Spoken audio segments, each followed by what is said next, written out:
Doy gracias a Dios porque me permite grabar este nuevo tema.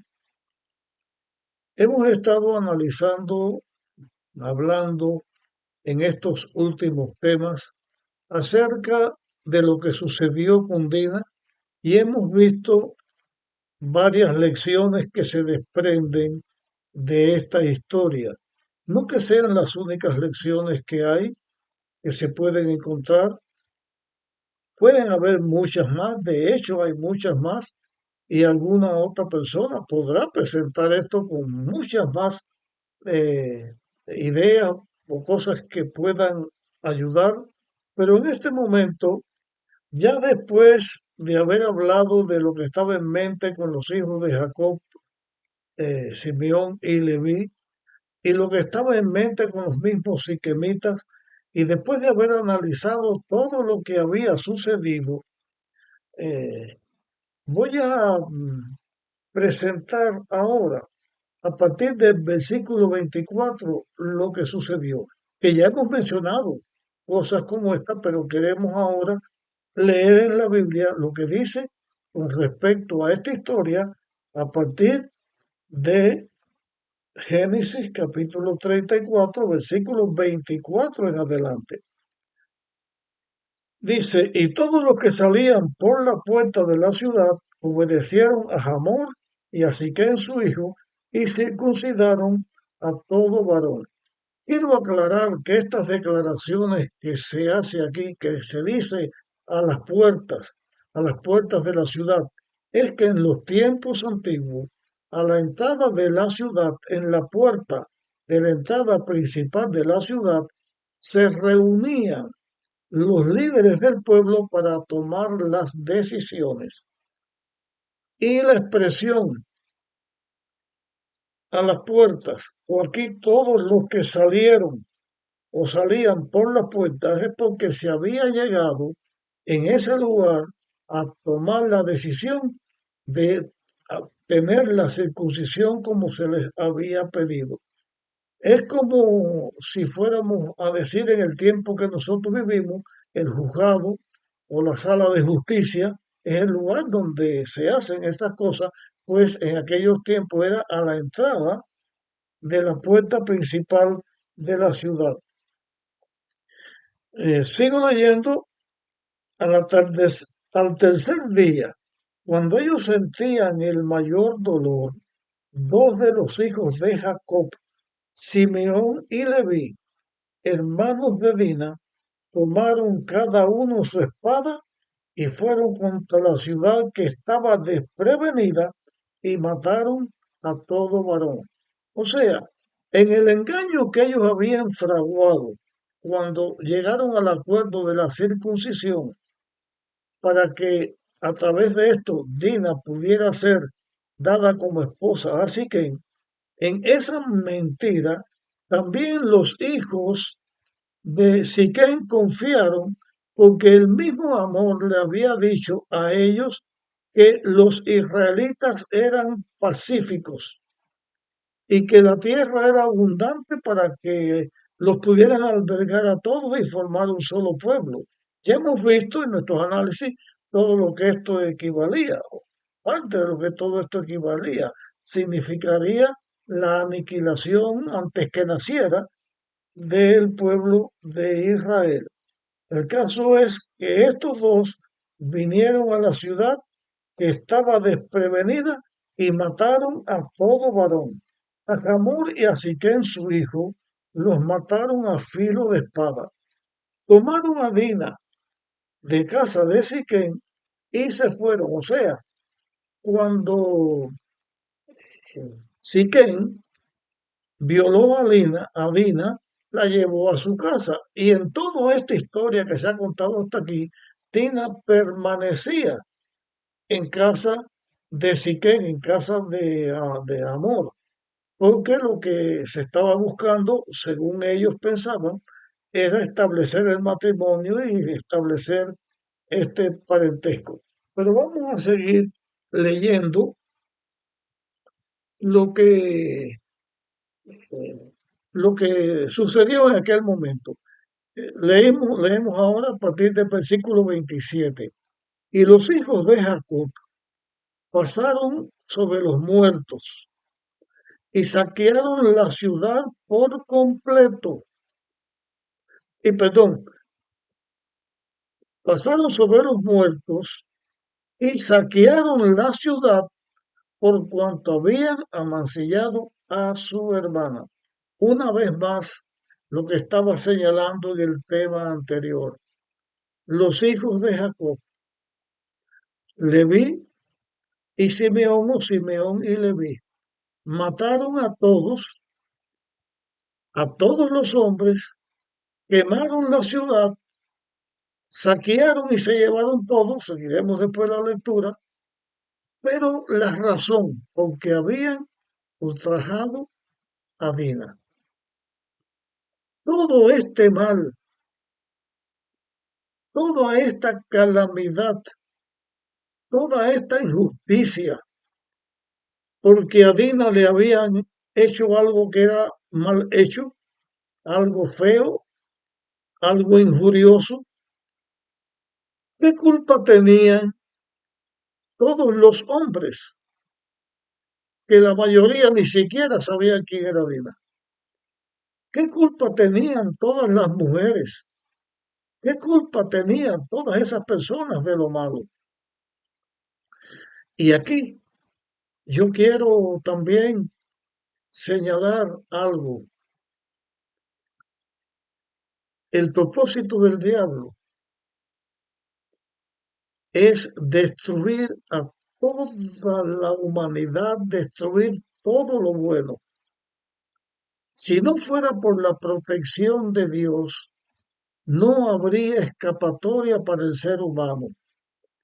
Cuando Adán y Eva pecaron y se entregaron a los engaños del diablo, si no hubiera sido por el amor de Dios dando el plan de la redención, aunque al principio el diablo querría establecer un dominio y un reino con el hombre, la suerte del hombre hubiera sido la destrucción, porque el pecado lo que trae es la muerte y la destrucción.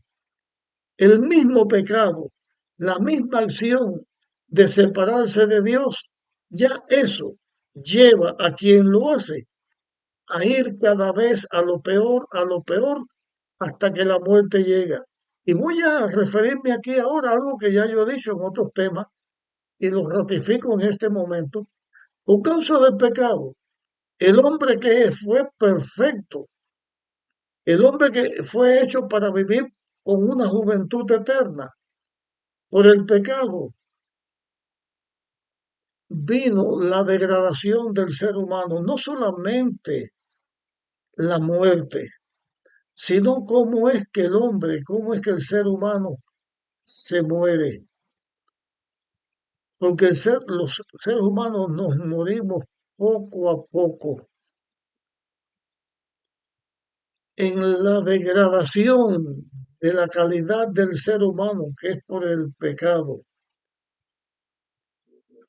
La forma en que nosotros vamos perdiendo la juventud, la fortaleza, las capacidades, la forma en que el ser humano se va corrompiendo poco a poco, es la obra del diablo. Y así pasa con no solo con los seres humanos, con todo lo que el diablo domina. Y si no hubiera sido por el plan de la redención y por el amor de Dios para restablecer al ser humano, triste hubiera sido la existencia, triste ha sido por el pecado la existencia del ser humano en la tierra, pero más triste hubiera sido porque no habría habido remedio, no habría habido remedio para el ser humano. Por lo tanto, la corrupción sería completa y sin esperanza. Por eso en la lucha de Dios contra el diablo y en la lucha entre el bien y el mal, nosotros vemos en la Biblia declaraciones que por nuestra condición pecaminosa, que no tenemos la capacidad que podíamos tener si no fuéramos pecadores, no entendemos, solo entendemos que la muerte destruye todo y para destruir a la muerte, Dios tiene que hacer una obra, una extraña obra. Y en la Biblia se llama la extraña obra de Dios. Es dar muerte eterna a todos los que se rebelan contra Dios. Porque si no, la muerte sería un mal que no se quitaría del universo. El sufrimiento sería un mal que no se quitaría del universo.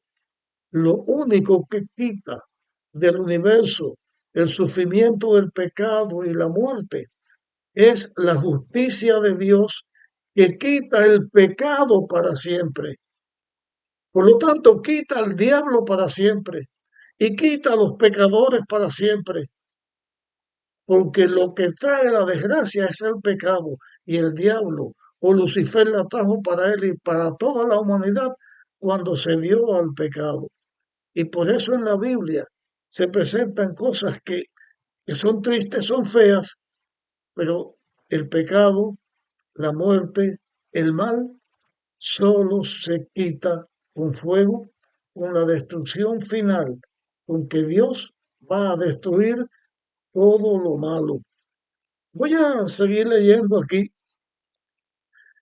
Repito 28 y sigo adelante.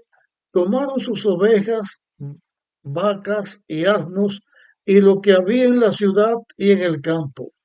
Y todos sus bienes se llevaron cautivo a todos sus niños y sus mujeres y robaron todo lo que había en casa.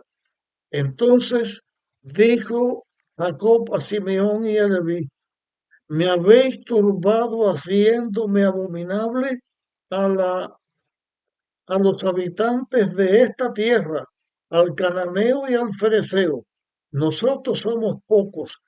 Si se juntan contra mí y me atacan, seré destruido yo y mi casa. Los hijos de Israel respondieron, pero ellos respondieron: había de tratar a nuestra hermana como una ramera. Y esta palabra ramera, es la primera vez que se menciona en la Biblia. Y esto nos enseña esta otra desgracia que entró por causa del pecado, la prostitución, una profesión muy antigua. Yo no sé cuándo fue la primera vez, pero por causa del pecado también viene la prostitución. Y la prostitución tiene que ver también con adulterio. Y todo esto también es un símbolo de seguir la mentira, es un símbolo de seguir el pecado. Y cuando una persona deja de ser fiel a Dios y adora a lo que no es Dios, a lo que es falso, comete también adulterio, o sea, es víctima del pecado en esta fase de la prostitución. Pero quiero, en los momentos finales de este tema, señalar otra cosa que debemos de notar. En el plan del diablo para destruir al pueblo que Dios quería formar y para estar en contra o para atacar al plan de la redención, estaba también fraguado, de acuerdo con el plan del diablo, todo esto que estaba pasando.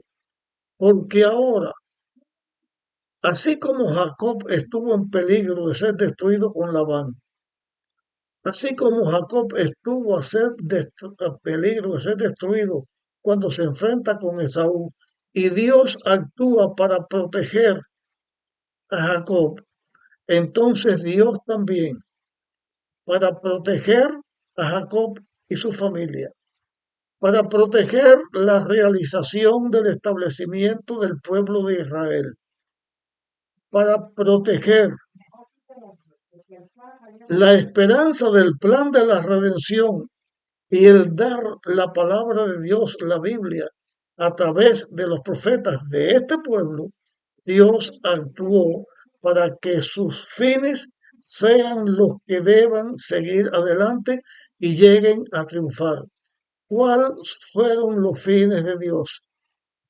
Que el propósito que Dios tenía de la formación del pueblo de Israel se realizara.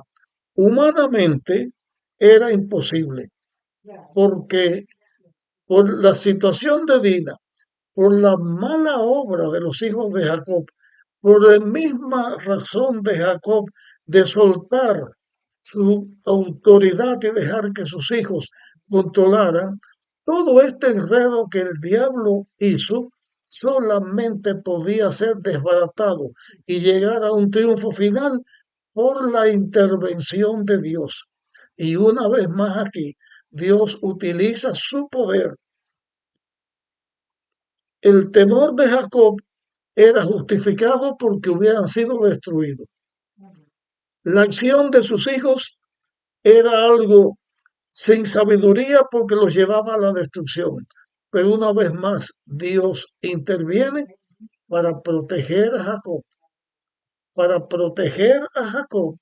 y también para llevar a realización el plan de la redención, porque todo esto tiene que ver con el plan de la redención. A partir de este tema, nosotros vamos a encontrar cómo el diablo siguió luchando contra el establecimiento del pueblo de Israel para lograr, para impedir el plan de la redención y que el ser humano tuviera las escrituras para conocer lo que es verdad y lo que no es verdad. Hasta aquí llegamos con nuestro estudio. Vamos a continuar con la historia de Jacob en nuestra próxima presentación. Ahora te pido que compartas este tema y estos temas que he estado presentando, porque enseñan la verdad y pueden ser muchos beneficiados al escuchar estos temas. Por eso, comparte este tema y hasta la próxima.